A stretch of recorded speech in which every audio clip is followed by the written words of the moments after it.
Hello friends, कैसे हैं आप सब। सर हम बहुत अच्छे हैं, आप कैसे हैं। मैं भी एकदम बढ़िया। मैं आपका दोस्त एंड आपका होस्ट सीए साहिल मित्तल। सर आज हम लोग क्या करने वाले हैं, आज हम लोग करने वाले हैं हमारे ऑडिट का बहुत ही इंटरेस्टिंग और इम्पॉर्टेंट टॉपिक जो है कारो 2016, that is companies auditors report order 2016। Sir ये कारो हमारे एग्ज़ाम के लिए बहुत इंपॉर्टेंट है क्या। बिल्कुल बहुत इंपॉर्टेंट है। ये जो वीडियो है ये CA inter as well as CA final level पे जो स्टूडेंट्स हैं वो दोनों इसको देख सकते हैं, यूज़ कर सकते हैं। जो नोट्स है उनको भी आप प्रेफर कर सकते हैं। वीडियो के नीचे लिंक में दिया हुआ है नोट्स का रेफरेंस, आप डाउनलोड कर सकते हैं और आप प्रिंट भी ले सकते हैं। तो आपका जो एग्ज़ाम अभी आने वाले हैं नवंबर जो आ ही गए हैं, उसके लिए आपको हेल्प होगी इस रिविज़न से।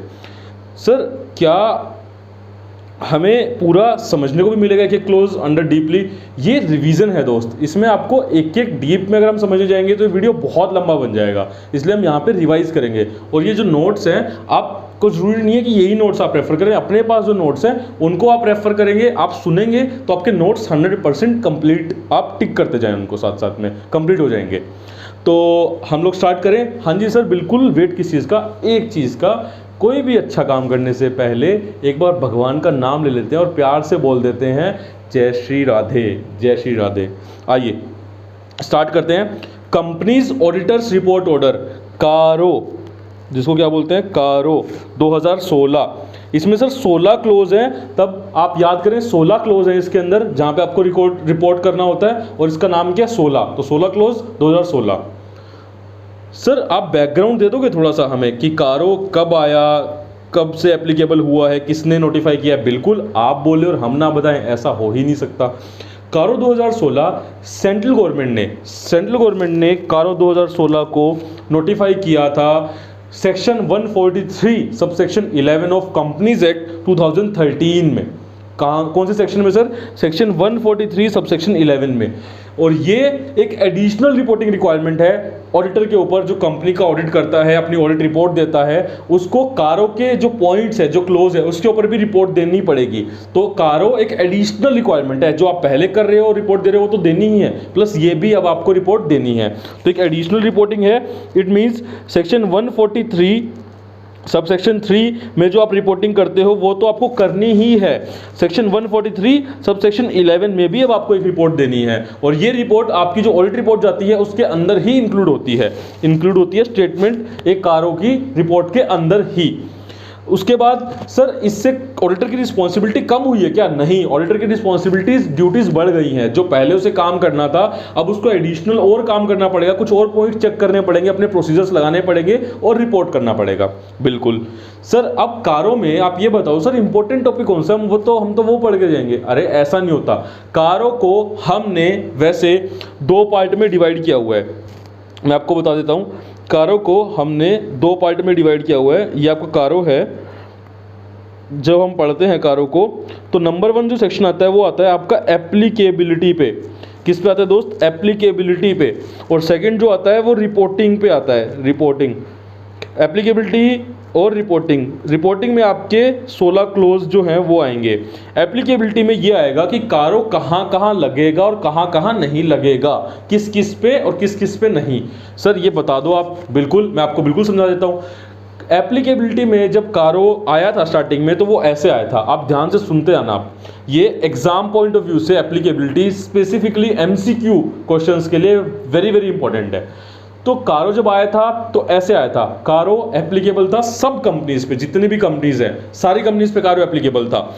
लेकिन आपको पता है कुछ कंपनीज रोना स्टार्ट हो गई होंगी कि हम नहीं कर सकते, हमें कारो से एग्जेम्पशन दो, ये वो। तो इसलिए वो कंपनीज मिली और वो सरकार के पास गई और वो ऐसे जा करके रोने लगी, सरकार दुहाई हो। सरकार ने बोला किस चीज़ की दुहाई? सरकार ऐसे ऐसे ऐसे ऐसे ऐसे ऐसे। अरे ऐसे, ये लो खाओ कुरकुरे। सरकार कुरकुरे नहीं चाहिए हमें। अरे कुरकुरे मतलब एग्जम्पशन दे रहे हैं आपको कारो से। अच्छा आप हमें एग्जेम्प्ट कर रहे हो कारो से? हाँ जी। तो कुछ कंपनीज को सरकार ने वो रोने लगी थी तो एग्जम्पशन दे दी। अब वो कौन सी कंपनीज है हम अभी देख लेते हैं। इसका हमने एक निमोनिक बनाया हुआ है, आप स्क्रीन पे देख सकते हैं, SBS का कंसोलिडेटेड IPO। सर इसका मतलब क्या है? S for section 8 company, B banking company, S again small company. Consolidated मतलब जो FS आपके स्टैंड अलोन होते हैं और कंसोलिडेटेड होते हैं, तो consolidated FS। I means insurance company, P means private companies but subject to some conditions, O means 1% company. तो ये ऐसी कंपनीज है जिनको सरकार ने बाहर कर दिया। तो हम समझते हैं कैसे किया। सेक्शन 8 कंपनी, सेक्शन 8 कंपनी आपको पता है जो वो कंपनीज होती हैं जो आपका समाज का भला करती हैं। जैसे आपकी नॉट फॉर प्रॉफिट ऑर्गेनाइजेशन जो आपकी होती हैं जितने भी, वो समाज का भला करते हैं। तो सरकार ने बोला आप समाज का भला करते हैं, हम आपका भला करते हैं, तो आप कारों से बाहर आ जाओ। ये साइड कौन सी है? जो जहां कारों की एप्लीकेबिलिटी नहीं है, कारों से बाहर हो गए आप। ये साइड कौन सी है? जहां पे कारों एप्लीकेबल हो रहा है। सेकंड, जो आपकी बैंकिंग कंपनी है, और एक और कंपनी जो हमने आई पे पढ़ा, इंश्योरेंस कंपनी। ये दोनों कंपनी के लिए ये नहीं, इंश्योरेंस कंपनी, इन दोनों कंपनीज के ऊपर आपको पता है स्पेशल एक्ट लगते हैं। जैसे बैंकिंग के ऊपर आपका बैंकिंग रेगुलेशन एक्ट 1949 लगता है, और इंश्योरेंस कंपनी के लिए आपका इंश्योरेंस एक्ट 1938 लगता है। तो वहां पे ऑलरेडी स्पेसिफिक रिक्वायरमेंट दी हुई है कि क्या रिपोर्ट करना है। अरे इतनी रिपोर्टिंग ऑलरेडी दी हुई है, अब और रिपोर्टिंग करेंगे? तो गवर्नमेंट ने बोला नहीं, जाओ तथास्तु, आपके ऊपर भी कारो एप्लीकेबल नहीं होगा। बैंकिंग और इंश्योरेंस को भी बाहर कर दिया। अब स्मॉल कंपनी, वो कंपनी जो छोटी ही रहेगी, जो बड़ा बनने का इसमें स्कोप नहीं है। सरकार ने बोला आप छोटे हैं, आप छोटे ही रहेंगे, आपको भी हम कारों से बाहर करते हैं। स्मॉल कंपनी को भी कारों से सेंट्रल गवर्नमेंट ने बाहर कर दिया। अब फिर आपकी एक इंसान खड़ा था, अब सब लोग जो बाहर हो गए, अब लाइन थी, बहुत लंबी लाइन थी, अब लोग बाहर होते गए। अब पीछे एक इंसान ऐसे हाथ जोड़े खड़ा था, सरकार मेरे ऊपर भी थोड़ी सी दुहाई दो, मेरे को भी रहम करो। सरकार ने बोला अरे तुम अकेले आए हो, तुम्हारे साथ बाकी लोग कहाँ हैं तुम्हारी कंपनी वाले? सरकार मैं अकेला ही हूँ, मैं 1% कंपनी हूँ, अकेला ही हूँ, इसलिए मेरे को माफ़ करो ना प्लीज़। सरकार ने बोला अच्छा तुम अकेले ही हो क्या, जाओ भाई जाओ जाओ, तुम भी कारों की एप्लीकेबिलिटी से बाहर हो जाओ। उसके बाद प्राइवेट कंपनी। अब प्राइवेट कंपनी ऐसी कंपनी थी, सरकार ने बोला प्राइवेट कंपनी आपको हम एग्जम्पशन नहीं दे सकते, आपके ऊपर कारो लगेगा। प्राइवेट कंपनी ने बोला सरकार फिर भी, अरे आप छोटे हो लेकिन आप में बड़ा बनने का स्कोप है, इसलिए कारो आपके ऊपर एप्लीकेबल है। प्राइवेट कंपनी ने बोला फिर भी सर हम सारी कंपनीज ऐसी नहीं है जो बड़ी बन जाएंगी, हम में से कुछ छोटी हैं, कुछ मीडियम है, कुछ बड़ी बन सकती हैं। तो सरकार ने बोला ऐसी बात है क्या, तो एक काम करो, 4 कंडीशन हम आपको दे रहे हैं, अगर एक प्राइवेट कंपनी इन चारों कंडीशन को फुलफिल कर देती है तो कारो एप्लीकेबल नहीं होगा, अदरवाइज कारो एप्लीकेबल हो जाएगा। आप इधर आ जाना। तो सर कौन सी है वो 4 कंडीशंस? पहली कंडीशन, वो प्राइवेट कंपनी किसी भी पब्लिक कंपनी की होल्डिंग या सब्सिडरी नहीं होनी चाहिए। दूसरी कंडीशन, उसकी जो पेड अप शेयर कैपिटल है और जितने भी रिजर्व्स हैं सारे बैलेंस शीट डेट पे 1 करोड़ तक होने चाहिए। उसकी जो बोरोइंग्स हैं बैंक से या फाइनेंशियल इंस्टीट्यूशन से वो 1 करोड़ तक होनी चाहिए किसी भी टाइम ड्यूरिंग द ईयर। इसमें जो मेन चीज है वो किसी भी time, at any time during the financial year 1 crore से एक्सीड नहीं करनी चाहिए। उसकी जो रेवेन्यू है, टोटल रेवेन्यू, वो 10 करोड़ तक हो सकता है ड्यूरिंग द ईयर, उससे ऊपर नहीं होना चाहिए। अगर ये चारों कंडीशन कॉम्युलेटिवली एक साथ आप सेटिस्फाई कर रहे हो तो आपके ऊपर कारो एप्लीकेबल नहीं होगा, आप इधर आ जाना, अदरवाइज आपके ऊपर कारो एप्लीकेबल हो जाएगा। ठीक है सर। कंसोलिडेटेड एफएस का मतलब सर, अरे स्टैंड अलोन एफएस क्या होते हैं? एक कंपनी जिसने अपनी फाइनेंशियल स्टेटमेंट बनाए, मतलब balance sheet, profit and loss, cash flow, उसको बोलेंगे स्टैंड अलोन एफएस, जिसमें उसी कंपनी का सारा फाइनेंशियल फिगर्स हैं। और कंसोलिडेटेड का मतलब है 3-4 ग्रुप कंपनीज है, ग्रुप है पूरा, होल्डिंग है, सब्सिडीज, एसोसिएट कंपनी हो सकता है, जॉइंट वेंचर हो, एटसेट्रा एटसेट्रा, उनके मिला करके जो एफएस बने कंसोलिडेटेड एफएस, उस एफएस के ऊपर कारो नहीं ऐड होएगा, कारो की रिपोर्टिंग नहीं जाएगी, कंसोलिडेटेड एफएस के ऊपर, स्टैंड अलोन के ऊपर कारो की रिपोर्टिंग होगी। तो ये आप याद कर सकते हैं, SBS का कंसोलिडेटेड IPO, S फॉर आपकी section 8 company, B for banking company, S for small company, consolidated FS, I insurance company, P private company, subject to 4 conditions, O आपकी 1% कंपनी। याद हो गया सर? बिल्कुल याद हो गया। एक चीज और याद कर लेना, कि कारो जो है वो हर एक फॉरेन कंपनी पे एप्लीकेबल होगा। सेकंड, किसी भी कंपनी की अगर ब्रांच है तो ब्रांच पे भी कारो एप्लीकेबल हो जाएगा अगर उस कंपनी के ऊपर कारो एप्लीकेबल था, तो ब्रांच ऑडिटर को भी अपनी रिपोर्ट में कारो के ऊपर रिपोर्टिंग करनी पड़ेगी।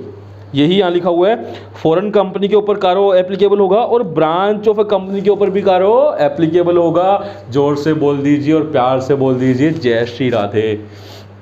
नेक्स्ट, सर आपने ये तो बता दिया, बट हमें आप ये तो बता दो कि यार वो आपने रेवेन्यू बोला है, आपने ये बोला है बोरोइंग्स रिजर्व बोला है, उसमें क्या क्या आएगा क्या क्या नहीं आएगा। बिल्कुल अभी ही हम उसी पे चर्चा करने वाले हैं।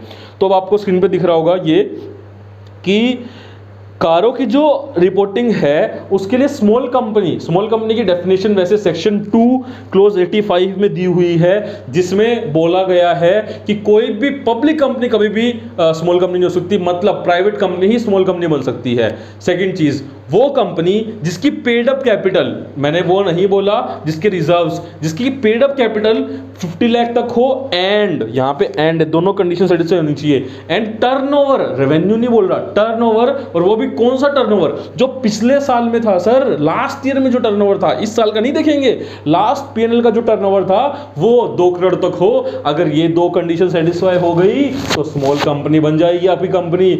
और अगर आपकी कंपनी को स्मॉल कंपनी का स्टेटस मिल गया तो आपके ऊपर कारो एप्लीकेबल नहीं है।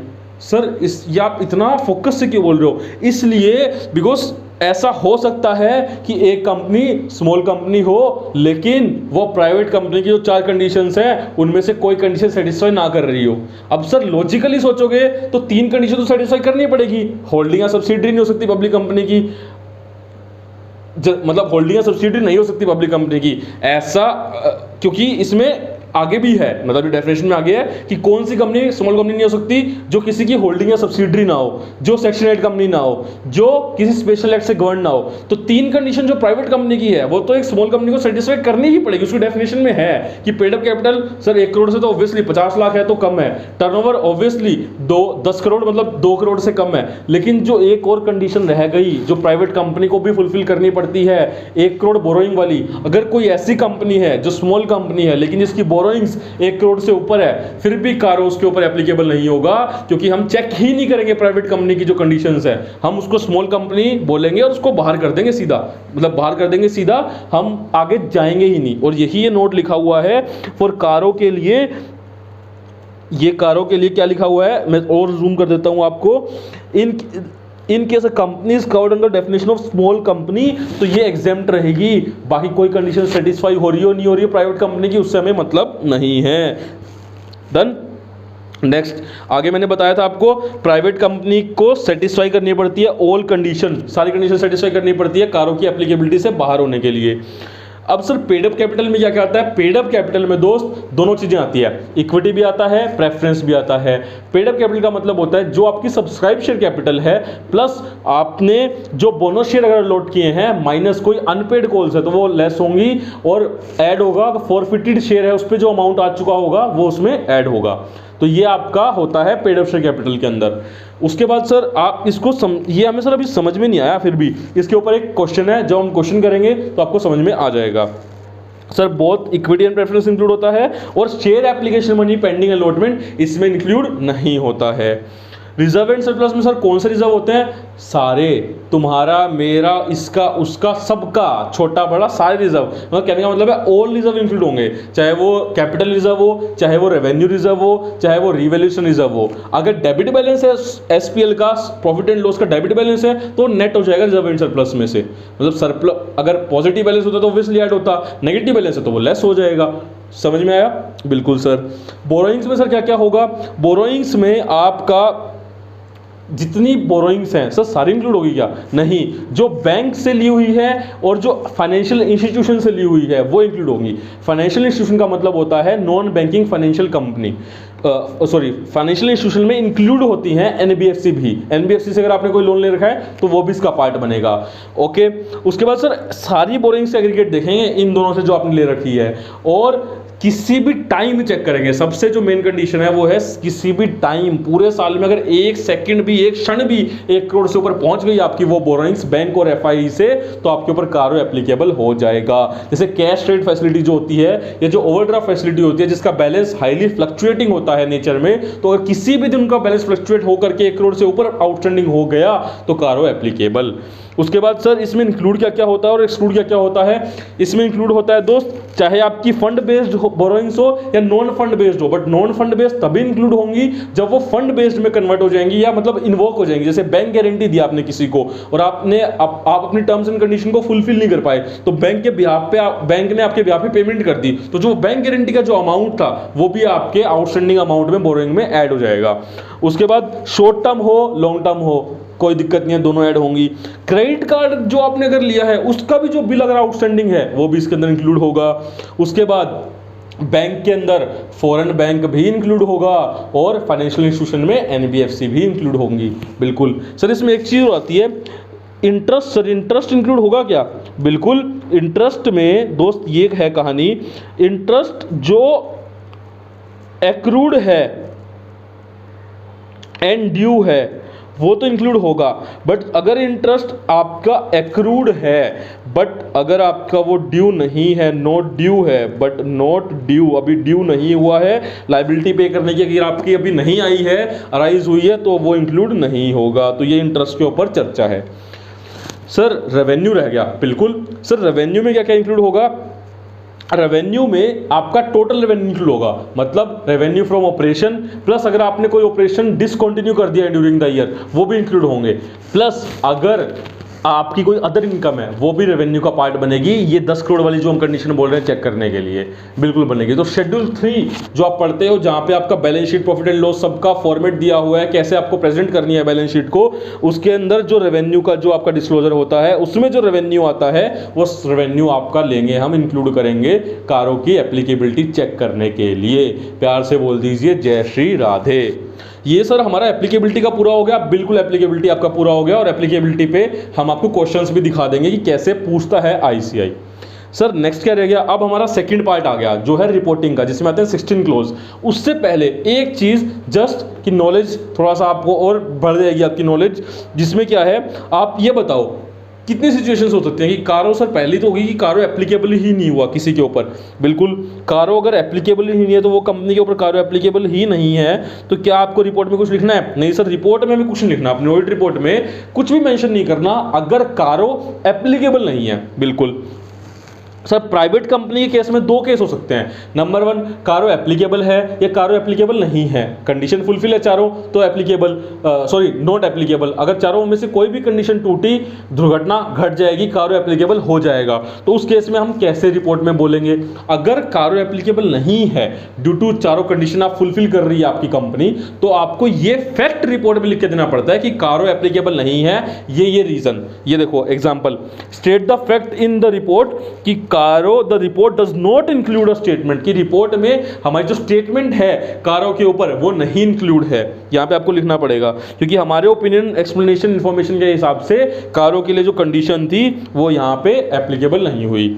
और अगर कारो एप्लीकेबल है, अब कारो एप्लीकेबल होगा ना, उसमें डिफरेंट सिनेरियोज बन सकते हैं। क्या बन सकते हैं कि कारो एप्लीकेबल है बट कोई क्लोज हो सकता है 16 में से एप्लीकेबल ना हो। कारो एप्लीकेबल है, क्लोज अब जो है उनमें से किसी क्लोज को कंपनी ने फुलफिल नहीं किया, मतलब रिपोर्टिंग आपने करनी थी, वो कंपनी ने वो क्लोज को जो रिक्वायरमेंट थी क्लोज की वो फुलफिल नहीं की, तो वहां पे आपको क्या आप नेगेटिव कमेंट दोगे, एडवर्स कमेंट दोगे? तो ये वही बोल रहा है कि अगर कारो एप्लीकेबल है, अगर कोई कारो क्लोज एप्लीकेबल नहीं है, तो उस केस में जैसे एग्जांपल 2 है, आप लिख के देते हो रिपोर्ट में ये वाला क्लोज है और ये एप्लीकेबल नहीं है इस कंपनी के ऊपर, ये वाला क्लोज। यहाँ पे आप एग्जांपल देख सकते हो कि कंपनी के ऊपर कोस्ट रिकॉर्ड वाला क्लोज एप्लीकेबल नहीं है। नेक्स्ट, अगर कारो एप्लीकेबल है, सॉरी क्लोज एप्लीकेबल है और फेवरेबल रिमार्क है, तो आप वो चीज़ फेवरेबल रिमार्क लिख देते हो। और अगर एडवर्स कमेंट है आपके, तो आप स्टेटमेंट देते हो रीजन के साथ कि एडवर्स रिमार्क क्यों है आपके, या क्वालिफाइड ओपिनियन क्यों है आपका, या डिस्क्लेमर है तो क्यों है किसी क्लोज के ऊपर। डन? बिल्कुल सर। अब हम आते हैं हमारे मेन गेम में जो है आपका रिपोर्टिंग पार्ट, जिसमें आते हैं आपके 16 क्लोज। 16 क्लोज को याद करने के लिए एक स्टोरी भी है जो मैं आपको एंड ऑफ द क्लास के बता दूंगा, जिससे आपको 16 क्लोज और उसका नेम याद रहेगा। बिकॉज एग्जाम में कई बार डायरेक्ट क्लोज नंबर लिखा होता है, तो आपको वहां पे वो याद होना चाहिए कौन सा क्लोज पूछ रहा है और आपको उस पर लिखना पड़ेगा। फिर पहला है फिक्स्ड एसेट्स। मैं पहले आप मेरे साथ बोले एक बार, ठीक है, बुक चाहे तो बंद कर सकते हैं, 16 क्लोज हम बोलेंगे। पहला है फिक्स्ड एसेट, क्लोज 1। क्लोज 2 है इन्वेंट्री। क्लोज 3 है लोन्स एंड एडवांसेस, जहां पे सेक्शन 189 आता है। क्लोज 4 है loan investment guarantee security. Close 5 है पब्लिक डिपॉजिट। क्लोज 6 है आपका कॉस्ट रिकॉर्ड। क्लोज 7 है आपका स्टैट्यूटरी ड्यूज। क्लोज 8 है आपका रीपेमेंट ऑफ लोन्स। क्लोज 9 है आपका आईपीओ एफपीओ। क्लोज 10 है आपका फ्रॉड। क्लोज 11 है मैनेजरियल रेम्यूनरेशन। क्लोज 12 है निधि कंपनी। क्लोज 13 है रिलेटेड पार्टी ट्रांजेक्शन। क्लोज 14 है आपका प्रेफरेंशियल अलॉटमेंट या प्राइवेट प्लेसमेंट जिसको बोलते हैं। क्लोज 15 है आपका non cash transaction with directors. और क्लोज 16 है एनबीएफसी। ये है 16 क्लोजेज, प्यार से बोल दीजिए जय श्री राधे। ये 16 क्लोज हैं आपके दोस्त जो आपको याद करने हैं। सर हमें बता दो एक एक क्लोज में क्या क्या है क्या क्या नहीं है। बिल्कुल, आपको यही तो रिवीजन है मेन कि एफए पहला आता है आपका फिक्स्ड एसेट। फिक्स्ड एसेट में आप एज ए ऑडिटर क्या चेक करोगे? आपको फिक्स्ड एसेट्स में यहाँ पे मैंने लिखा हुआ है 3 चीजें चेक करनी है। Number 1 proper records. Sir proper records किस चीज के? 2 चीजों के प्रॉपर रिकॉर्ड्स आपको चेक करने हैं। क्वांटिटी के कि क्वांटिटी की डिटेल होनी चाहिए, कितनी नंबर ऑफ फिक्स्ड एसेट्स हैं, प्लस लोकेशन, उसकी लोकेशन कहाँ है, जिसको हम बोलते हैं situation of fixed asset. Sir PV yes, आपको फिजिकल वेरिफिकेशन चेक करना है कि कंपनी ने फिजिकल वेरिफिकेशन किया हुआ है या नहीं किया हुआ। आपने नहीं करना और आपने करना है तो आपका ऑडिट प्रोसीजर है जो आप फिक्स्ड एसेट पे चेक करते हो, जो आप कर चुके होगे, तो आप उसको यूज कर सकते हो। अगर कंपनी ने पीवी किया हुआ है तो आप रिपोर्ट लोगे फिजिकल वेरिफिकेशन की और चेक करोगे कोई भी जो डिस्क्रिपेंसीज है उसके अंदर, मटेरियल डिस्क्रिपेंसीज, मटेरियल डिफरेंसेस, क्योंकि हमको मटेरियल मिसस्टेटमेंट चेक करने का होता है। तो मटेरियल डिस्क्रिपेंसीज जो भी थे, क्या वो कंपनी ने अपने बुक्स ऑफ अकाउंट्स में एडजस्ट कर दिए, एडजस्टमेंट एंट्री उसके पास कर दी? हाँ तो ठीक है, नहीं तो आपको ये रिपोर्ट करना पड़ता है। और सर पीवी क्या डेली कंपनी करके दे, हर मंथ में करके दे, या 6 महीने में करके दे, 1 साल में करके दे? रीजनेबल इंटरवल लिखा हुआ है ना यहाँ पे, तो रीजनेबल इंटरवल मतलब सर क्या मतलब? एक वंस इन 3 ईयर्स की रीजनेबल इंटरवल का मतलब होता है 3 साल में एक बार तो करे ही करे पूरा पीवी। ओके सर, तीसरी चीज क्या चेक करेंगे? तीसरी चीज है जो टाइटल डीड्स हैं, इमूवेबल प्रॉपर्टी की डीड्स होती हैं, डॉक्यूमेंट बोलते हैं, जिससे आपके नाम में वो प्रॉपर्टी होती है, जैसे लैंड है, बिल्डिंग है, तो उनकी टाइटल डीड क्या कंपनी के नाम में है? जो कंपनी ने दिखा रखा है कि लैंड और बिल्डिंग हमारी फिक्स्ड एसेट्स में है, तो क्या कंपनी के नाम में वो डीड्स हैं या नहीं है? नहीं होने के रीजन हो सकते हैं कंपनी ने वो मोर्टगेज पे किसी के नाम पे गिरवी रखवा रखी हो, बट कंपनी के नाम में होंगे ना, तो मोर्टगेज अगर रखवा रखी है तो आप चेक करोगे। एक्सटर्नल कंफर्मेशन लोगे ऐसे 505 की भाई कंपनी के नाम में है, आप कंफर्म करो हाँ या ना। दूसरा, कंपनी ने वो जो डीड है वो अपनी जो इमूवेबल प्रॉपर्टी है वो किसी के नाम में ट्रांसफर कर दियो, अमेलगमेशन स्कीम में, डीमर्जर मर्जर स्कीम में ट्रांसफर कर दियो, या वो कंपनी की अगर टाइटल डीड गुम हो गई है, लॉस्ट हो गई है, तो उसका क्या कंपनी ने एफआईआर या कोई प्रोसीजर स्टेप लिए हैं जो लॉस होने के बाद हम लोग करते हैं, एफआईआर की हो, तो वो आपको चेक करना है और कंपनी से उसका डॉक्यूमेंटेशन लेना है कि आपके पास है वो चीज। चेक करवाने के लिए एज ए ऑडिटर हमें देखना है आप जो बोल रहे हो सही बोल रहे हो नहीं बोल रहे। अगर है तो ठीक है, नहीं है तो रिपोर्ट। कारों में याद रखना 16 क्लोज में भाई जहां जहां तू हाँ बोलेगा वहां में मैं बोलूंगा ठीक है, जहां जहां तू बोलेगा कि नहीं है वहां मैं बोलूंगा रिपोर्टिंग। तो मेरे को वो रिपोर्ट करना पड़ता है, कितनी अमाउंट है, क्या रीजन था, कितना पीरियड है, वो सब हमें रिपोर्ट करना पड़ता है।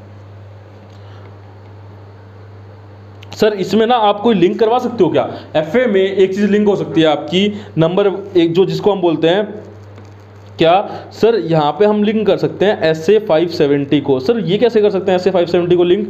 SA 570 आपका गोइंग कंसर्न का है जो बहुत इंपॉर्टेंट है। वो क्या बोलता है कि अगर कंपनी की फिक्स्ड एसेट्स, कंपनी के अगर ऑपरेशंस ही में दिक्कत आ गई, फिक्स्ड एसेट्स कंपनी की सेल हो गई हैं, खराब हो गई हैं, जल गया है कुछ, तो हो सकता है कंपनी आगे गोइंग कंसर्न ना रहे। काम कैसे करेगी कंपनी? क्योंकि फिक्स्ड एसेट मशीनरी से ही तो लोग प्रोडक्शन करेगी ना, कंपनी प्रोडक्शन कहाँ से करेगी? तो अगर जब आप ये कर रहे हो कारों की रिपोर्टिंग और फिक्स्ड एसेट्स में आपको लग रहा है कंपनी ने फिजिकल वेरिफिकेशन किया था और बहुत बड़े बड़े डिफरेंस निकले थे जी, ठीक है, कि बुक्स में तो आ रही थी एसेट्स, आपकी फिक्स्ड एसेट की क्वांटिटी 100 मशीन्स, एक्चुअल में 10 रखी हुई हैं, तो एक तो यहाँ पे चांस है कि कंपनी ने क्यों ऐसा किया भाई? फ्रॉड हो सकता है यहाँ पे, एसेट 240 फ्रॉड हो सकता है। दूसरा, क्या कंपनी के पास जब फिक्स एसेट्स ही नहीं है तो कंपनी काम कैसे करेगी आने वाले फ्यूचर पीरियड में? जो गोइंग कंसर्न कंपनी का इंपैक्ट हो रहा है तो नहीं हो रहा, ये चेक करोगे आप एज ऑडिटर। तो यहाँ पे आप अपने प्रोसीजर भी परफॉर्म कर सकते हो, ये कर सकते हो, ऐसा नहीं कि करना ही है। जब वहां पे कुछ ऐसा आपको मिला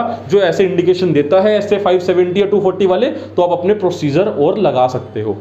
सेकंड, इन्वेंट्री में एक ही चीज चेक करनी है आपको। इन्वेंट्री बहुत ही क्रिटिकल एरिया होता है किसी भी कंपनी का। यहाँ पे आपको कारों के पर्पज से एक चीज चेक करनी है, फिजिकल वेरिफिकेशन, कि कंपनी ने फिजिकल वेरिफिकेशन किया हुआ है या नहीं किया हुआ।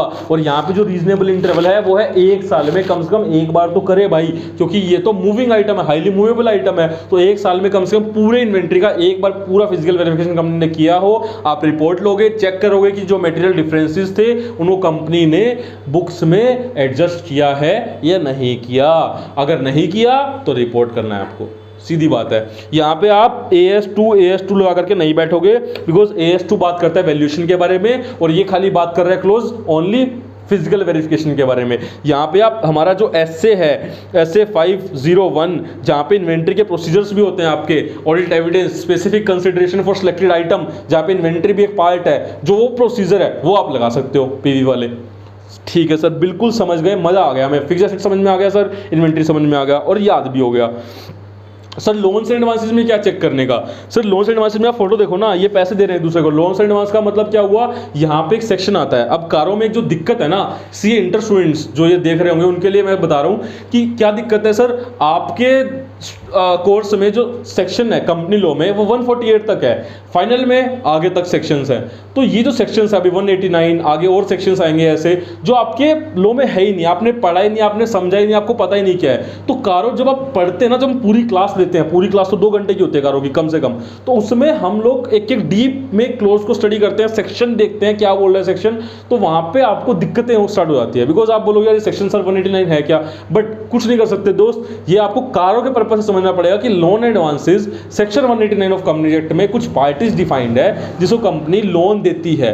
कंपनी को वो जो लोन दिए हैं वो कंपनी को टर्म्स एंड कंडीशन लोन के हिसाब से देने पड़ते हैं। तो एज ऑडिटर आपको चेक करना है क्या सेक्शन 189 में जो कंपनी ने लोन एडवांसेस दिए उन पार्टीज को, तो उसमें 3 चीजें ऑडिटर को चेक करनी है। क्या क्या? नंबर 1, पहले तो कंपनी ने लोन एडवांस दे रखे नहीं दे रखे उन एंटिटीज को जो सेक्शन 189 में डिफाइन है। अगर हाँ तो 3 चीजें चेक करोगे। नंबर 1 क्या चेक करोगे सर? नंबर 1 हम चेक करेंगे कि TNC, टर्म्स एंड कंडीशन, कि कोई ऐसी टर्म्स तो नहीं है जो कंपनी की अगेंस्ट चली गई हो। मान लो मार्केट में आप जो लोन देते वो 12% पे देते या आपने लिया 12% पे हुआ है, बट अपनी उन कंपनी जो पार्टीज हैं, क्योंकि वो आपकी ही रिलेटेड पार्टीज हैं, तो उनको आप जो लोन दे रहे हो वो 10% पे दे रहे हो, 8% पे दे रहे हो, 7% पे दे रहे हो। तो ऐसी कोई टर्म ऐसी तो नहीं है जो कंपनी के हित में नहीं है, प्रीजुडिशियल तो नहीं है। नंबर 1। नंबर 2 चेक करेंगे जो शेड्यूल बना होगा सर एक, कि इतना प्रिंसिपल है, इतना इंटरेस्ट है, इतनी इंस्टॉलमेंट में पैसा कंपनी रिकवर करेगी उन पार्टी से जिसको लोन दिया है। तो क्या कंपनी वो पैसा रेगुलर है रिकवर करने में, रिकवरी चेक करेगी कंपनी, और रीपेमेंट रेगुलर है। तो सेकंड है रेगुलर रिकवरी हो रही है या नहीं हो रही है, वो कंपनी चेक करेगी।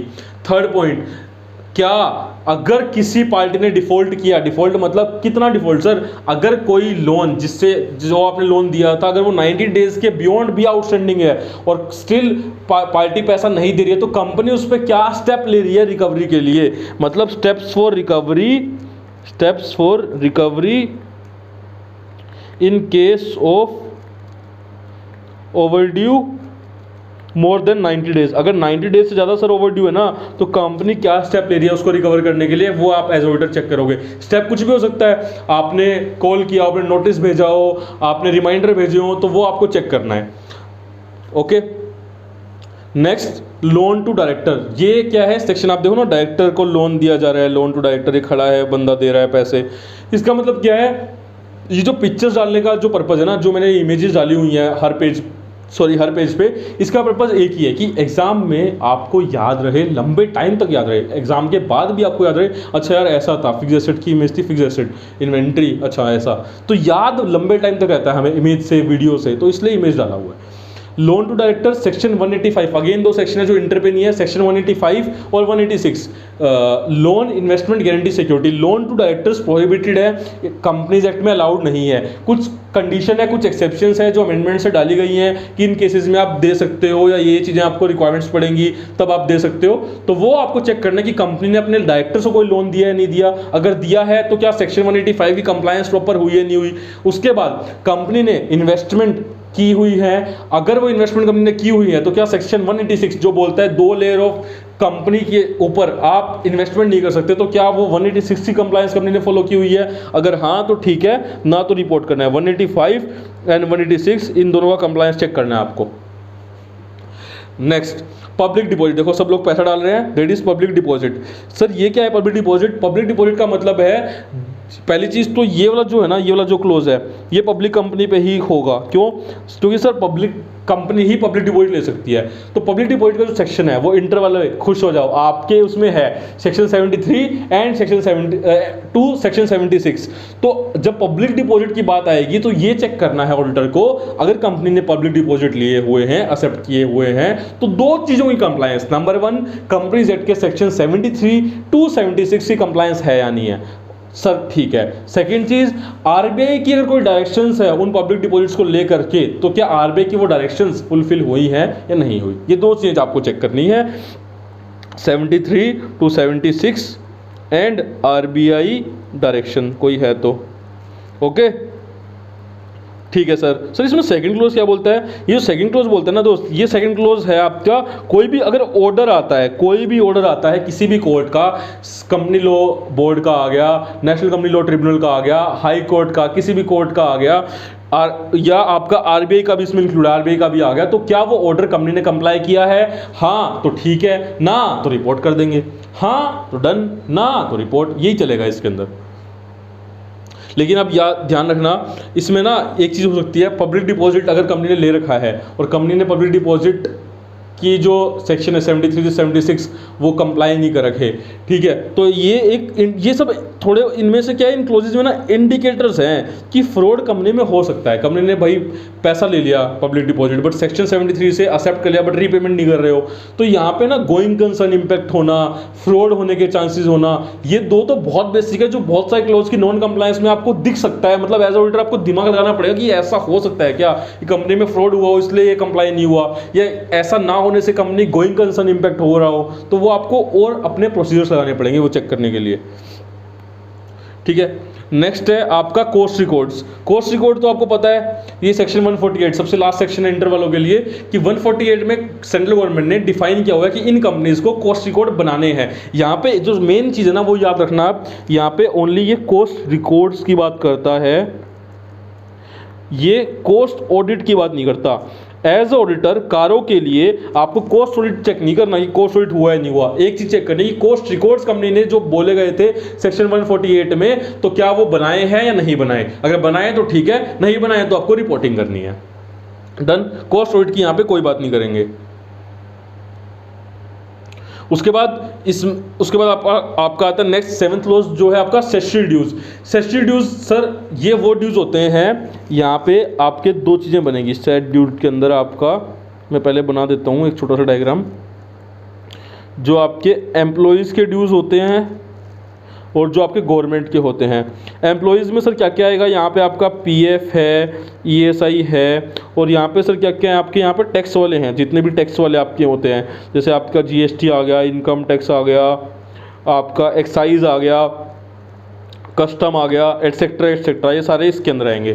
सर ये ड्यूज़ के ऊपर अगर कंपनी ने डिफॉल्ट किया हुआ है, अगर कंपनी ने पेमेंट नहीं की हुई, तो एज ऑडिटर आपको रिपोर्ट करना है। सर अगर मान लो आज 1 अप्रैल है और अप्रैल के मान लो ड्यूज़ मई तक पे होने हैं, 7 मई तक, तो 7 मई को अगर कंपनी ने पे नहीं किया तो 8 मई को मान लो 8 मई तक कंपनी ने डिफॉल्ट किया, एक दिन भी डिफॉल्ट हुआ तो हम रिपोर्ट कर देंगे क्या? नहीं, यही चीज़ कंपनी इसने बोली है कि एज ऑडिटर आप ये देखोगे एम्प्लॉय ड्यूज़ हो या गवर्नमेंट ड्यूज़ हो, अगर कंपनी ने डिफॉल्ट किया हुआ है और उस डिफॉल्ट को 6 मंथ्स हो गए हैं, तो 6 मंथ्स वाले आपको रिपोर्ट करने हैं। सपोज 1 अप्रैल को कोई आपको ड्यू पे करना था आपकी कंपनी को, लेकिन उसने अभी 30 सितंबर तक भी वो पे नहीं किया। डेट जिस दिन पे करना था 1 अप्रैल और 30 सितंबर तक भी पे नहीं किया, तो अब आप रिपोर्ट करोगे कि ये 6 मंथ्स के, मोर देन 6 मंथ्स के आउटस्टैंडिंग ड्यूज है, जिसको आप अमाउंट कितनी है, पीरियड कितना है, क्या नाम है उस ड्यू का, पूरा शेड्यूल बनता है, वहां पे आप रिपोर्ट करोगे। यहाँ लिखा हुआ है वो ड्यूज जो मोर देन 6 मंथ्स आउटस्टैंडिंग है फ्रॉम जिस दिन वो पेबल हुए थे, वो आपको इंडिकेट करने हैं। बैलेंस शीट डेट पे आप खड़े हो 31 मार्च को, उस दिन आप देख रहे हो कि 6 महीने से पुराने वाले कौन से ड्यूज है जो अभी तक पे नहीं हुए, तो वो आपको रिपोर्ट करने हैं। तो इसमें आपके 2 चीजें आ जाएंगी। अब इसमें क्या है, ये जो ड्यूज है ना, इसमें 2 टाइप के ड्यूज होते हैं। एक आपके होते हैं डिस्प्यूटेड ड्यूज, जहाँ पे कोई डिस्प्यूट चल रहा हो, और एक आपके होते हैं अनडिस्प्यूटेड। तो अनडिस्प्यूटेड पे तो ऑडिटर को हमने बता दिया कि क्या रिपोर्ट करना है, भाई 6 मंथ से ज़्यादा वाले रिपोर्ट करने हैं, ठीक है। अब जो डिस्प्यूटेड है उस पे आपका ये बी जो बोलता है पार्ट, वो बोलता है कि जो डिस्प्यूटेड ड्यूज है वो आपके कौन से हैं वो बताओ आप। तो उन पे ये देखो कि डिस्प्यूट क्या है एज ऑडिटर। अगर उन पे डिस्प्यूट चल रहा है ड्यूज पे, कि कहीं पे पेंडिंग है केस कोई कंपनी का और अथॉरिटीज का, तो वो आपको रिपोर्ट करने पड़ेंगे कितनी अमाउंट डिस्प्यूटेड है और कहाँ पे वो पेंडिंग है, कौन से फॉर्म में पेंडिंग है, हाई मतलब कोर्ट के पास पेंडिंग है, कोई एप्लेट ट्रिब्यूनल के पास पेंडिंग है। लेकिन ये बात ध्यान रखना, खाली रिप्रेजेंट करना का मतलब ये नहीं होता कि आपका वो ड्यूज जो ड्यू है, जो आउटस्टैंडिंग अमाउंट है, वो आपकी डिफॉल्ट में, डिस्प्यूट में, ठीक है। मान लो कंपनी ने के पास नोटिस आ गया इनकम टैक्स से कि आपको भाई 20 लाख रुपए है ना, आपको आपका टैक्स है, इनकम टैक्स है जो आपको पे करना है, जो आपने डिफॉल्ट किया हुआ पे नहीं किया हुआ। कंपनी ने बोला नहीं नहीं हम तो नहीं पे कर रहे, ऑडिट हो रहा है और कंपनी बोल रही है देखो इनके पास ये लेटर आया था और हम तो नहीं पे करेंगे, हम केस करेंगे इनके ऊपर, या हमने अभी ना रिप्लाई किया नोटिस का, अभी हम देखेंगे। ये डिस्प्यूटेड नहीं है। डिस्प्यूटेड कब है, जब कंपनी ने केस कर दिया उस नोटिस के अगेंस्ट, मतलब केस का मतलब एप्लेट ट्रिब्यूनल में चले गए हो, आगे सस्पेंड में चले गए हो। तो आपको क्या ये देखना है, कंपनी को खाली डिस्प्यूट बोलने का मतलब डिस्प्यूट नहीं होता, एक्चुअल में वो डिस्प्यूट चल रहा है या नहीं चल रहा, वो आपको चेक करना है। नेक्स्ट ये देखो कैसे भाग रहा है पीछे, बैंक वाला लोन डिफॉल्टर के पीछे कैसे भाग रहा है। ये जो क्लोज सर आया था ना सर, इसमें एक चीज़ है लेंडर वाइज डिटेल, इसका हमारा लॉजिक है, क्या है अभी बताते हैं। ये जो क्लोज है इसमें आपको ये रिपोर्ट करना है एज ऑडिटर कि कंपनी ने लोन लिए हुए हैं, अगर लोन्स लिए हैं और बोरोइंग्स ली है, कहाँ से, बैंक से, डिबेंचर होल्डर से, गवर्नमेंट से या एफआई से, और अगर उसमें रीपेमेंट में डिफॉल्ट किया है तो आपको रिपोर्ट करना है। लेंडर वाइज डिटेल देनी है कि कौन सी पार्टी ने लोन लिया था जिसने डिफॉल्ट किया है, तो वो पार्टी आप लिखोगे, लेंडर वाइज डिटेल लोगे कि किस किस पार्टी ने आपको पैसे दिए थे और आपने डिफॉल्ट मारा है, तो आप लेंडर वाइज। क्यों, ये जो क्लोज आया था इसमें जो अमेंडमेंट आई है लेंडर वाइज वाली, वो आई है विजय माल्या केस के बाद कि भाई बैंक का पैसा लेके वो तो फरार हो गया, तो आप रिपोर्टिंग करोगे तो पता लगेगा कि कौन कौन सी पार्टी है जो डिफॉल्ट कर रही है आपकी। तो लेंडर वाइज आपको डिटेल देनी है कि किस किस का पैसा आपने लिया और फिर आपने डिफॉल्ट मार दिया। अगर विजय माल्या कंपनी थी तो विजय माल्या कंपनी को रिपोर्ट करना था उसके ऑडिटर को कि ये बैंक का हमने डिफॉल्ट मारा हुआ है। तो एज ऑडिटर आप ये देखो कि कंपनी ने डिफॉल्ट किया है रीपेमेंट में या नहीं किया, और किया है तो कितना अमाउंट डिफॉल्ट है, कितना पीरियड का डिफॉल्ट है, किस पार्टी का डिफॉल्ट किया हुआ है, वो आपको डिटेल देनी है एज ए ऑडिटर। प्यार से बोल दो एक बार, जय श्री राधे। राधा का नाम लेते रहो, क्लास करते रहो, रिवाइज करते रहो, आप 100% क्या 1000% सक्सेस आपको मिलेगी, 1000%। बस मेहनत करनी है हमें। आईपीओ, सर आईपीओ क्या है, ये देखो इनिशियल पब्लिक ऑफर, इसको बोलते हैं initial public offer. IPO sir ये क्या है, इसका मतलब है कि कंपनी ने आईपीओ से पैसा रेज किया है या एफपीओ से पैसा रेज किया है फर्दर पब्लिक ऑफर से, या कंपनी ने टर्म लोन से पैसा उठाया है। कंपनी ने पैसा उठाया है आईपीओ, एफपीओ या टर्म लोन, तो जिस पर्पस के लिए उठाया है क्या उस पर्पस के लिए यूज किया नहीं किया, आपको ये चेक करना है। अगर किया है तो ठीक है, नहीं किया तो रिपोर्ट करना है, बात खत्म। आसान है ना, अरे बहुत आसान है यार, कारो तो बहुत आसान है। नेक्स्ट सर देखो इसको बांध के कैसे बैठा हुआ है बेचारा, बांध के रखा हुआ है इसको, क्यों सर ये फ्रॉड कर रहा था इसलिए इसको रख दिया बांध करके। अच्छा फ्रॉड कर रहा था, बिल्कुल ये है फ्रॉड के ऊपर। और फ्रॉड के ऊपर आपका एक बहुत फेवरेट सा सेक्शन है, सेक्शन 143 सबसेक्शन 12। सर ये क्या है, ब्लब फ्रॉड, सर ये बोलता है कि फ्रॉड किसने किया हो, दो चीजें, कंपनी ने किया हो या कंपनी से हुआ हो, मतलब कंपनी के साथ किसी ने किया हो या कंपनी ने किसी के साथ किया हो, दोनों टाइप के फ्रॉड यहां पर रिपोर्ट होंगे। अगर ऑडिटर को कोई भी फ्रॉड मिलता है और फ्रॉड कैसा हो, नोटिस हो या वो क्या कहते हैं आपका रिपोर्टेड हो। नोटिस और रिपोर्टेड में फर्क क्या होता है, नोटिस का मतलब जहां पे सस्पेक्टेड है, जहां पे आपको श्योरिटी नहीं है कि फ्रॉड हुआ है, मतलब है आपके पास चांसेस बट आपके पास रीजन टू बिलीव नहीं है। और रिपोर्टेड का मतलब जहां पे 100% श्योर हो आपकी फ्रॉड हुआ है, दैट इज रिपोर्टेड फ्रॉड। तो वो आपको रिपोर्ट करने, वो आपको यहां पे रिपोर्ट करने हैं कारों में, इस क्लोज में, कि वो फ्रॉड जो कंपनी के साथ किसी ने किया हो या कंपनी ने किसी के साथ किया हो, वो फ्रॉड आपको यहां पे रिपोर्ट करने हैं। और सेक्शन 143 सब सेक्शन 12 की लिंकेज आप कर सकते हो। अगर फ्रॉड का अमाउंट 1 करोड़ से ऊपर है तो आपको सेंट्रल गवर्नमेंट को भी रिपोर्ट करना होता है इस सब सेक्शन के अंदर। और यहाँ पे आपका जो फेवरेट वाला एसए है 240, वो तो लग ही जाएगा। और ऐसी शेड्यूल्स में आप बोल सकते हो जो हमने ऊपर पढ़ा था, यहाँ पे आप एक एसए जो आप बोलते हो SA 250 consideration of laws and regulation, उसकी भी आप लिंकेज कर सकते हो। सर नेक्स्ट है सर मैनेजरियल रेम्युनरेशन। ये अगेन सेक्शन इंटर से के स्कोप में नहीं है, फिर भी सेक्शन 197 प्लस शेड्यूल 5 जो बोलता है कि जो कंपनी के मैनेजरियल पर्सन है, जैसे आपके एमडी है मैनेजिंग डायरेक्टर, डब्ल्यूटीडी है होल टाइम डायरेक्टर, या मैनेजर्स हैं जो मैनेजरियल पर्सनल की डेफिनेशन में आते हैं, उनका कितना रेम्युनरेशन होगा उसकी लिमिट दी हुई है सेक्शन 197 में प्लस शेड्यूल 5 में। वो लिमिट के अकॉर्डिंग ही रेम्युनरेशन दिया नहीं दिया वो आप एज ऑडिटर चेक करोगे तो उसमें आपको पता लिमिट है 1%, 3%, 5%, 11%, वो सब लिमिट उसमें दी हुई है। अगर हाँ लिमिट में दिया हुआ है तो ठीक है, नहीं दिया हुआ तो जो आपने एक्स्ट्रा पैसा दे दिया क्या वो आपने रिकवर किया है वापस, वो आपको चेक करना है। तो आपको उसके बाद फिर आपको रिपोर्ट करना है।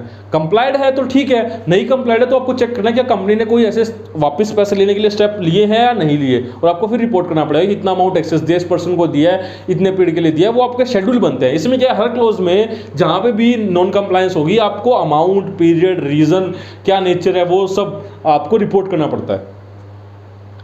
नेक्स्ट सर निधि कंपनी सर ये तो हर एक कंपनी पे एप्लीकेबल नहीं होगा। यहाँ पे लिखा हुआ है निधि कंपनी, जो कंपनी निधि कंपनी होगी ना उसी पे लगते हैं। कुछ रूल्स होते हैं जिनको हम बोलते हैं निधि कंपनी रूल्स 2014। ये रूल्स होते हैं जो निधि कंपनी पे एप्लीकेबल होते हैं खाली। तो अगर आपकी कंपनी निधि कंपनी है जिसका आप ऑडिट कर रहे हो तो आपको दो चीज़ें रिपोर्ट करनी है वहाँ पे। क्या सर, नंबर 1:20 का रेशो किसका सर, नेट ओन फंड जो हमारे खुद के पैसे हैं डिवाइड बाय मतलब बाय डिपॉजिट, जितने डिपॉजिट है उसका रेशो सर 1:20 होना चाहिए। और सेकंड सर 10% आपको रखना है। 10% किसका सर, अनएंकम्बर्ड सिक्योरिटीज़ का, अनएंकम्बर्ड सिक्योरिटीज़ का 10%, सॉरी एक सेकेंड लिख देता हूँ पहले, 10% आपको जो टर्म डिपॉजिट है उसका 10% as a free from charge रखना है। अनएंकम्बर्ड का मतलब होता है फ्री फ्रॉम एनी लाइबिलिटी, वो उतना आपको 10% मेंटेन करना है। क्यों करना पड़ता है सर ये दोनों चीज़ें, बिकॉज आपको लाइबिलिटी मीट करनी पड़ सकती है निधि कंपनी को। निधि कंपनी लोन देती है, लेती है, तो आपको हो सकता है पैसा पे करना पड़े एकदम, तो इतना आपके पास पैसा होना चाहिए एज अ रिजर्व में। मतलब रिजर्व का मतलब है एज ए आपके पास होना चाहिए, रखा होना चाहिए साइड में। 1:20 का रेशियो आपका मेंटेन होना चाहिए, net on fund to deposit का, और 10% अनएंकम्बर्ड टर्म डिपॉजिट आपके पास होने चाहिए। रिलेटेड पार्टी ट्रांजेक्शन, देखो हाथ मिला रहे हैं। रिलेटेड पार्टी ट्रांजेक्शन में अगेन दो कंपनी एक्ट के बहुत इंपॉर्टेंट सेक्शन आते हैं। लो पर्पस अगर आप बात करेंगे तो सेक्शन 177 जो ऑडिट कमेटी का है, जो ऑडिट कमेटी के बारे में बोलता है, ऑडिट कमेटी, और सेक्शन 188 जो आपका रिलेटेड पार्टी का ही है, आरपीटी का। तो क्या होता है, रिलेटेड पार्टी करने के लिए ऑडिट कमेटी से कुछ अप्रूवल लेने पड़ते हैं एज पर कंपनी लो। तो एज ऑडिटर आपको ये चेक करना है कि कंपनी ने कोई रिलेटेड पार्टी ट्रांजेक्शंस की है या नहीं की। अगर की है तो क्या सेक्शन 177 जो ऑडिट कमेटी जो अप्रूवल या जो मेथड बोलती है, प्रोसेस बोलती है, वो फॉलो हुआ है या नहीं हुआ। अगर हुआ है तो ठीक है, नहीं हुआ तो आपको फिर रिपोर्ट करना पड़ेगा। और 188 की कंप्लायंस भी चेक करनी है कि रिलेटेड पार्टी की जो ट्रांजेक्शन हुई है वो आर्म लेंथ पे हुई है, कैसे हुई है, वो सारा आपको लोग को ध्यान में रख करके चेक करना है एज ऑडिटर। और नहीं हुआ, नॉन कंप्लायंस हुआ कहीं पे भी, तो आपको रिपोर्ट करना है। रिपोर्ट करने का मतलब वो ये लिख के देना है रिपोर्ट में कि ये डिफॉल्ट हुआ है। नेक्स्ट है आपका प्रेफरेंशियल अलॉटमेंट। इसमें एक चीज मैं आपको एक चीज बता देता हूं, ये जो हमने अभी ऊपर जो ये आरपीटी वाला पढ़ा है, इसमें आपका एक एसए आता है, एसए 550 रिलेटेड पार्टी का, आप वो भी यहां पे यूज कर सकते हो। नेक्स्ट आपका आता है प्राइवेट प्लेसमेंट। अभी देखो हमारे पास यहाँ पे कारों में क्या है, कारों में दो चीज़ें थी। एक हमने पढ़ा था, ये आपका क्लोज कौन सा है, क्लोज 14 है। एक हमने जो क्लोज पढ़ा था वो क्लोज पढ़ा था हमने 9, जो था आपका आईपीओ का, एफपीओ का, जहाँ पे आप पब्लिक से पैसा उठाते हो। ये जो क्लोज है ये है प्राइवेट पैसा उठाने का, कि जहाँ पे आप प्राइवेटली पैसा उठाते हो, लिमिटेड लोगों से पैसा उठाते हो, प्राइवेट प्लेसमेंट करते हो जहाँ पे, या प्रेफरेंशियल अलॉटमेंट करते हो, कुछ ही लोगों को शेयर अलॉट करते हो, या डिबेंचर कन्वर्टेबल डिबेंचर अलॉट करते हो, फुल्ली या पार्टली कन्वर्टेबल डिबेंचर, और फिर पैसा उठाते हो। तो दोनों पैसा उठाने वाले, और दोनों में हमें ये चेक करना होता है कि जिस पर्पस के लिए पैसा उठाया उस पर्पस के लिए यूज किया या नहीं किया। अगर किया तो कार एप्लीकेबल, अगर किया तो आपको रिपोर्ट नहीं करना कि ठीक है। फिर तो अगर कंप्लाई नहीं किया, उस पर्पस के लिए यूज नहीं किया, तो मतलब कंप्लाई नहीं किया, तो आपको रिपोर्ट करना पड़ेगा एज ऑडिटर। डन। तो वही बोल रहा है उसी पर्पस के लिए यूज किया जिस पर्पस के लिए पैसा उठाया था। नेक्स्ट आपका है non cash transaction with director. ये कौन सा है सेक्शन 192। सेक्शन 192 आपका कंपनीज एक्ट में बोलता है कि अगर आपको कोई डायरेक्टर के साथ आप ट्रांजैक्शन करते हो जो नॉन कैश है, काइंड में ट्रांजैक्शन आप कर रहे हो, बार्टर ट्रांजैक्शन जिसको आप बोल सकते हो, कि जो बार्टर नहीं तो था गुड्स के बदले गुड्स, ऐसी कोई ट्रांजैक्शन आप डायरेक्टर के साथ कर रहे हो तो वो सेक्शन 192 को कंप्लाई करनी है आपको। अगर कंपनी ने ऐसी कोई ट्रांजैक्शन कर रही है, चेक करो क्या 192 का कंप्लायंस है या नहीं है, नहीं है तो रिपोर्ट कर दो, खत्म। लास्ट सेक्शन क्लोज 16 एनबीएफसी, ये भी वही है, लिमिटेड पर्पस के लिए है ये भी। इसका मतलब है कि ये उन्हीं कंपनीज के ऊपर लगेगा जो एनबीएफसी है, नॉन बैंकिंग फाइनेंशियल कंपनी है।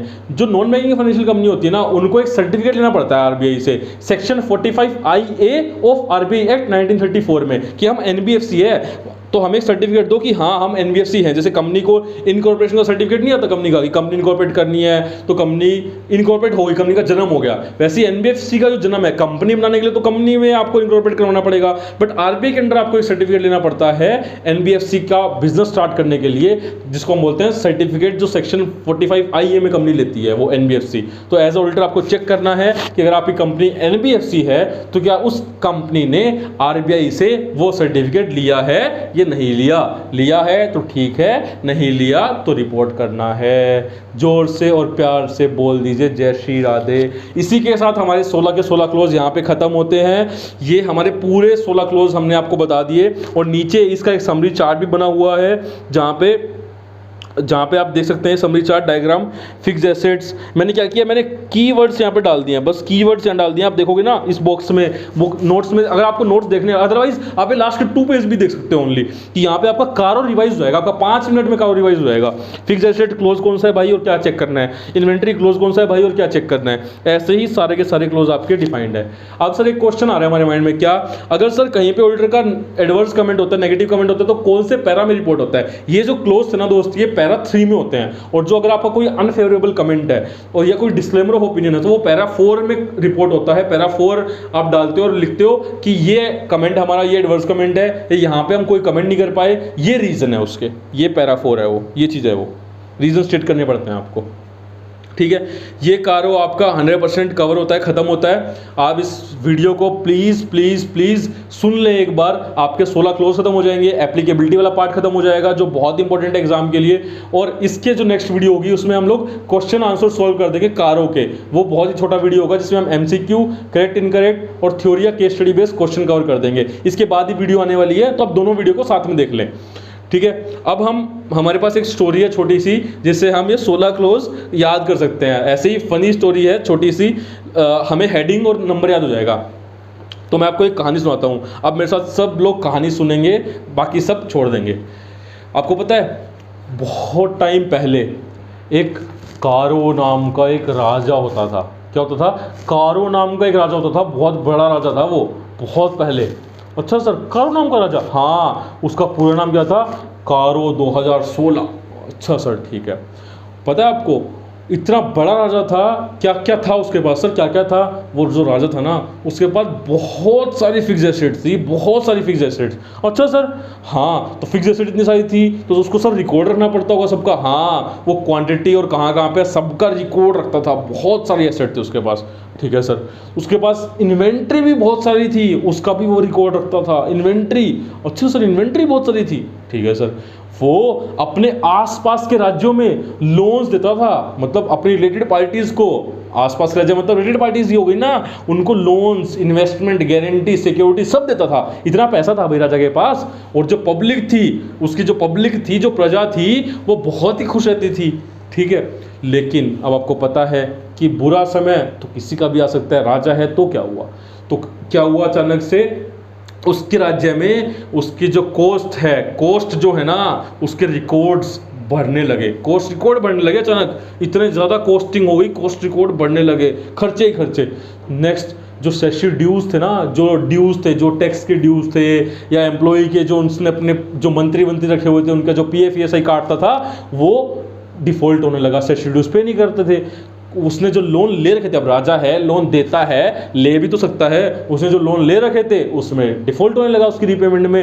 अब राजा ने क्या किया, एक तरीका निकाला कि भाई पैसा रेज करते हैं, भाई पैसा तो खत्म हो गया है, अब पैसा रेज करना पड़ेगा। तो राजा ने IPO निकाल दिया और टर्म लोन ले लिया कि आओ पैसा उस पर्पज के लिए यूज करेंगे कि हम रिवाइव करेंगे पूरे राज्य को, अब कि पैसा खत्म हो गया है। लेकिन किस्मत में जब ना लिखा हो तो क्या ही कर सकते हैं, उसके राज्य में फ्रॉड हो गया, उसके राज्य में फ्रॉड हो गया।